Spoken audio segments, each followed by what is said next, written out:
આગળ જ્યારે ગિરિરાજ ધરણ લીલા આવે છે ને ત્યારે આપણે જાણીએ છીએ કથા કે બધા નંદગ્રામમાં જેટલા પણ ગોપી ગોવાળિયાઓ છે એ બધા ઇન્દ્ર યજ્ઞની તૈયારીઓ કરે છે. ઇન્દ્ર યજ્ઞની તૈયારીઓ કરે છે. એટલે શ્રી કૃષ્ણ નંદ બાબાને પૂછે છે કે બાબા, બેસતા વર્ષનો દિવસ છે, ગામમાં આટલી તડામાર તૈયારીઓ શેની ચાલે છે? અરે લાલા, हम हर साल इंद्र यज्ञ करते हैं, इंद्र की पूजा करते हैं. આ બધી इंद्र यज्ञ ની તૈયારીઓ ચાલે છે. अच्छा, पर बाबा माफ करना, क्षमा करना, मेरी अल्पमति के अनुसार मुझे लगता है हमें इंद्र की पूजा नहीं करनी चाहिए, हमें गिरिराज पर्वत की पूजा करनी चाहिए. અને સમજો, આ ભગવાન જ્યારે આ બોલવાની હિંમત કરી છે ને ત્યારે ભગવાનની ઉંમર ભાગવત ગ્રંથના આધારે, જ્યારે ગિરિરાજ પર્વત ધારણ કર્યો છે ને ત્યારે ભગવાનની ઉંમર ભાગવત ગ્રંથના આધારે કહું તો 7.5 વર્ષની છે. 7 વર્ષે પૂરા નહીં, 7.5 વર્ષની ઉંમર છે ભાગવતના આધારે કહું. નંદ બાબા કે કનૈયા તું કે તો કરો છો, પણ આ બધા આખું ગામ માનશે? તમે બોલાવો ને, હું બધાને મનાવીશ. પછી નંદ બાબાએ આખા વ્રજ વિસ્તારની extra ordinary annual general meeting બોલાવી. કંપનીઓમાં હોય ને, પબ્લિક લિસ્ટેડ કંપનીઓમાં extra ordinary annual general meeting થતી હોય શેર હોલ્ડરોની. કનૈયાએ કીધું બાબા તમે એક કામ કરો, બધા ગ્રામવાસીઓને બોલાવો, બધાને હું કહીશ. હવે ભગવાન બધાએ આખું વિસ્તાર ભેગો થયો છે, આખું ગામ ભેગું થયું છે, ભગવાન મંચ ઉપર છે, ભગવાનની ઉંમર યાદ રહે 7.5 વર્ષની છે, આખું ગામ ઊભું છે, ગામમાં બધા વડીલો હોય, યુવાનો હોય, બાળકો હોય, સ્ત્રીઓ પુરુષો બધા હોય, આખો સમાજ ભેગો થયો. 7.5 વર્ષનો છોકરો મંચ ઉપર ઉભો રહી આખા સમાજને સંબોધન કરે છે અને આખું ગામ सम्मोहित થઈ જાય છે. शब्द में यदि ताकत हो तो सुनने वाला चिपक जाता है, शब्द में यदि गहराई हो तो सुनने वाला चिपक जाता है. આ ખાલી રાડા નાખીથી કોઈ માણસ સાંભળે ને આપણને એવો વેમ કે રાડા નાખીને તો કોઈ સાંભળે ના, શબ્દ में गहराई होनी चाहिए तो सुनते हैं.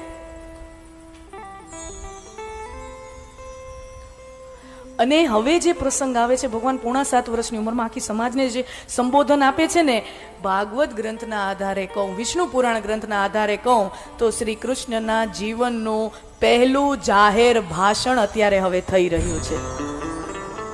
હા, પહેલું જાહેર ભાષણ 7.5 વર્ષની ઉંમરે. વ્યક્તિની અંદર 2 વસ્તુ હોય ને, વ્યક્તિની અંદર 2 વસ્તુ હોય તો એને લોકોનો પ્રેમ આપોઆપ મળી જાય છે અને લોકો એની વાત પણ આપોઆપ માની જાય છે. લોકો એને ના નથી પાડી શકતા. વ્યક્તિની અંદર 2 વસ્તુ હોય,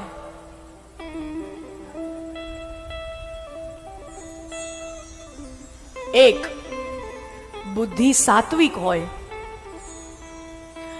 બુદ્ધિ સાત્વિક હોય અને પ્રેમ નિર્મળ હોય. આ 2 વસ્તુ જે વ્યક્તિમાં હોય એની વાત બધા સ્વીકાર કરે. બુદ્ધિ સાત્વિક હોય અને પ્રેમ નિર્મળ હોય એની વાત માને. બુદ્ધિશાળી તો દુર્યોધને હતો, નહોતો એવું નથી. બુદ્ધિશાળી તો શકુની મામોએ હતો, બહુ હતો. પણ એની બુદ્ધિ કેવી હતી? છળની, કપટ કરવાની. એટલે લોકોના હૃદયમાં સ્થાન ન બનાવી શકે. બુદ્ધિ શકુનીમાં હતી, દુર્યોધનમાં હતી, કંસમાં હતી, પણ લોકોના હૃદયમાં સ્થાન ન બનાવી શકે, કારણ કે બુદ્ધિ છળકપટ વાળી હતી. તો जिसकी बुद्धि सात्विक हो, प्रेम निर्मल हो. અને હું જ્યારે જ્યારે શ્રી કૃષ્ણનું ચરિત્રનું વર્ણન કરતી હું કે એનો અભ્યાસ કરતી હું ને, મને 2 ચરિત્રો નજીકના ઇતિહાસમાં શ્રી કૃષ્ણ તત્વને નજીકના કોઈ મળ્યા હોય દેખો મેં કોઈ કમ્પેરિઝન સરખામણીનો ભાવ નથી, પણ નજીકના ઇતિહાસમાં 200-500 વર્ષનો ઇતિહાસ એ નજીકનો ઇતિહાસ કહેવાય. જો નજીકના ઇતિહાસમાં ભારત વર્ષની અંદર કે સમગ્ર વિશ્વમાં કોઈ એવા બે વ્યક્તિત્વો જડ્યા હોય કે જે કૃષ્ણ જે ચરિત્ર છે આખું એના નજીક કોઈ હોય તો એ છે એક મરાઠા સરદાર છત્રપતિ શિવાજી મહારાજ. હા, મરાઠા સરદાર છત્રપતિ શિવાજી મહારાજ અને બીજા આજ ભૂમિના સુપુત્ર એવા સરદાર વલ્લભભાઈ પટેલ. આ બે વ્યક્તિત્વો આ ભારત ભૂમિએ પેદા કર્યા કે જે શ્રી કૃષ્ણ ચરિત્ર 5000 વર્ષો પૂર્વે જે પ્રગટ થયું આ ધરતી ઉપર એ ચરિત્રની નજીક છે. હું બેંગ્લોરમાં હમણાં 2-4 મહિના પહેલા ગઈ તો ત્યાં એક પોડકાસ્ટ સુંદર મજાનો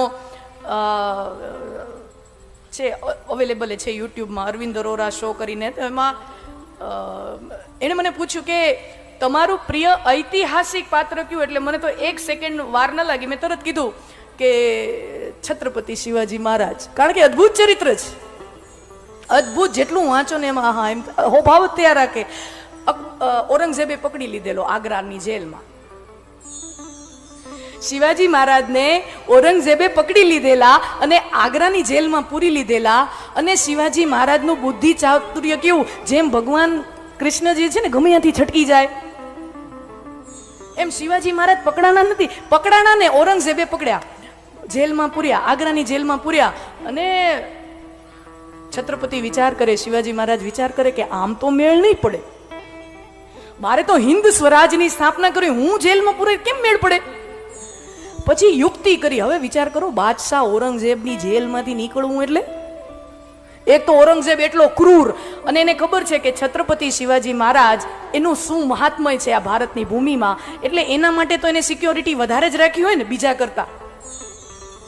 શિવાજીનું ચાતુર્ય તમે જુઓ, છટકવાની યુક્તિ તમે જુઓ.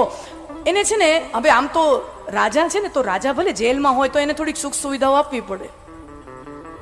MP MLA જેલમાં હોય તો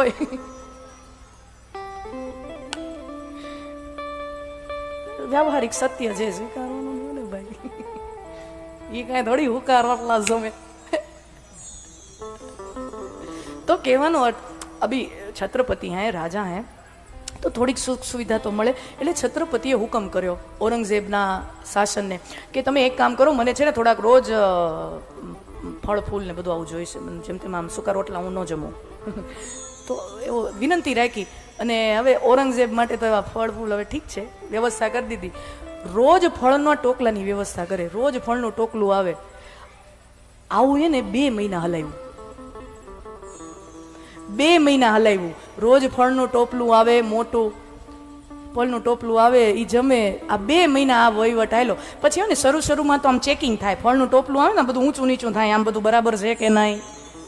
ટાઈમ વીતે પછી રોજનું થાય તો પછી એમ ઓલા સિપાહીઓને એમ થાય ને કે તો રોજનું છે. હવે તો સિપાહીઓની એકાગ્રતા, એની અટેન્શન ઓછું થયું. અને જેવી ખબર પડી કે હવે આ ઔરંગઝેબના સિપાહીઓ ગાફેલ થયા છે, કેરલેસ થયા છે, એક દિવસ 2 મહિના પછી એવી સવાર આવી, ટોપલું આવ્યું અને એ ટોપલામાં શિવાજી મહારાજ કહેવાય છે કે ટોપલામાં બેસી અને ઔરંગઝેબની જેલમાંથી છટકી જાય છે. ઔરંગઝેબની જેલમાંથી છટકી જાય. હવે આ તમે જો કૃષ્ણ ચરિત્રની નજીક લાગે કે નહીં? કૃષ્ણ ચરિત્રની નજીક લાગે કે નહીં? અને ચાતુર્ય કેવું વાપર્યું? આગ્રામાંથી છટક્યા. હવે સ્વાભાવિક રીતે પછી તો ખબર પડે શાસનને કે ભાઈ આપણે આ જેલમાંથી કેદી છટકી ગયા છે, તો પછી ગોતવા નીકળે. તો સ્વાભાવિક રીતે પ્રતિક્રિયા શું હોય કે ભાઈ એમનું તો મરાઠા સામ્રાજ્ય છે, મહારાષ્ટ્ર છે, તો દક્ષિણ બાજુ, આગ્રાથી દક્ષિણ બાજુ આવે. પણ શિવાજી મહારાજ આગ્રામાંથી છટક્યા ને પછી સીધા મહારાષ્ટ્ર બાજુ નથી આવ્યા, દક્ષિણ બાજુ નથી આવ્યા, ઈ ઓર ઉત્તરમાં ગયા, મથુરામાં વયા ગયા.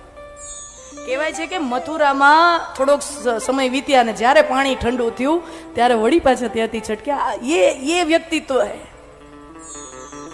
અને બીજા આ જ ધરતીના સુપુત્ર એવા સરદાર વલ્લભભાઈ પટેલ, જે અખંડ ભારત ભૂમિના અખંડ નકશાનું જેને નિર્માણ કર્યું,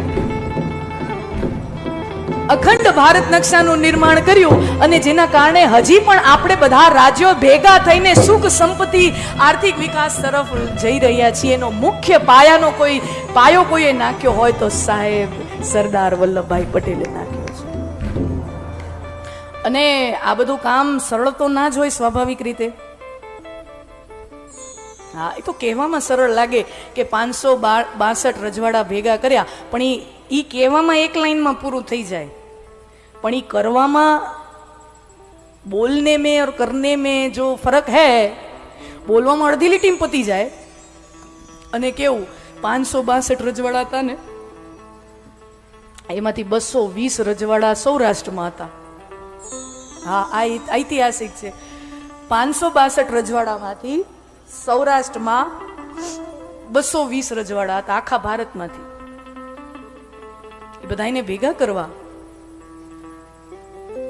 અને ક્યાંક સીધી ઉંગલી સે ઘી ના નીકળે તો આપણને ખબર છે કે સરદાર સાહેબ ઉંગલી તેડી કરવામાં એને વાંધો ન આવતો. નહેરુ સાહેબ નું કામ નહીં, ગાંધી બાપુ નું કામ નહીં, પણ સરદાર સાહેબ ઉંગલી તેડી કરવી હોય તો એ તેડી કરીને ઘી કાઢી લે, કામ થઈ જવું જોઈએ. અને कृष्ण चरित्र जुओ, भगवान श्री कृष्ण का चरित्र भी ऐसा है. सीधी उंगली से घी न निकले तो कन्हैया टेढ़ी उंगली कर लेता है. सीधी उंगली से घी न निकले तो कन्हैया टेढ़ी कन्हैया ने कई वांधो नहीं, भगवान राम थी न थाय. एनी आंगળી સીધી સીધી રે, ઘી નીકળે તો નીકળે, ન નીકળે તો કાંઈ નહીં, ઉંગળી તેલી નહીં થાય, પણ કનૈયો ઘી નીકળવું જોઈએ, કામ થવું જોઈએ.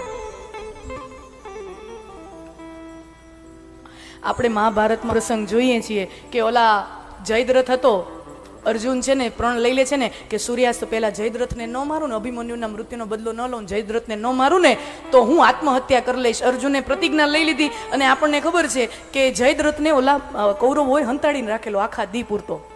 ક્યાંય દેખાય નહીં, અર્જુન ગોત્યા રાખે, ક્યાંય દેખાય નહીં, કારણ કે હંતાડીને રાખેલો. અને ભગવાન જોવે કે આ તો હમણાં સૂરજ આથમી જશે, અને પછી ભગવાને લીલા કરી કે એને આમ વાદળા ઘટાટોપ છવાઈ ગયા, એટલે બધાને એવો આભાસ થયો કે સૂર્યાસ્ત થયો. અને જેવો સૂર્યાસ્તનો આભાસ થયો, જયદ્રથ પ્રગટ્યો, હંતાયેલો જયદ્રથ બહાર નીકળ્યો. અને જેવો એ બહાર નીકળ્યો, આપણને ખબર છે કે જે વાદળાઓ સૂરજ દાદાને ઢાંકી ઉપડ્યા હતા, એ વાદળાઓ પ્રછન્ન વાદળાઓ નીકળ્યા, અને પછી પળવારમાં અર્જુન જયદ્રથનો વધ કરે. આ કૂટનીતિ થઈ. ગુરુ દ્રોણને માર્યા, કૂટનીતિ થઈ. જરાસંધને માર્યો, ફાડિયા કરાવ્યા. હવે ખરેખર જરાસંધ છે ને એ ભીમનો ને અર્જુનનો ને પાંડવોના દુશ્મન નથી, એને કોઈ વાંધો જ નથી. જરાસંધ શ્રી કૃષ્ણ કે શત્રુ હૈ. કંસનો સસરો છે જરાસંધ, સમજો. મગધનો રાજા, મગધ એટલે પ્રેઝન્ટ બિહાર, મોડર્ન ઇન્ડિયામાં જે પ્રેઝન્ટ સમયમાં જે બિહાર રાજ્ય છે એને સંસ્કૃતમાં મગધ રાજા તરીકે ઓળખવામાં આવે. એ જ પછી રાજ્યમાં પછી માગધ સામ્રાજ્ય થયું, ચંદ્રગુપ્ત મૌર્ય અને આ કૌટિલ્ય, ચાણક્ય, આ બધા એક વિસ્તારોમાં થયા પાછળ, આ 2500 વર્ષ પહેલા. તો જરાસંધને પાંડવો વારે કઈ વેર નતો, ભીમને હું કામ મારવાની જરૂર પડે જરાસંધને? વાંધો શ્રી કૃષ્ણને હતો, વાંધો શ્રી કૃષ્ણને, પણ કૃષ્ણ જરાસંધને મારવા પોતાના હાથ મેલા કરતા નથી.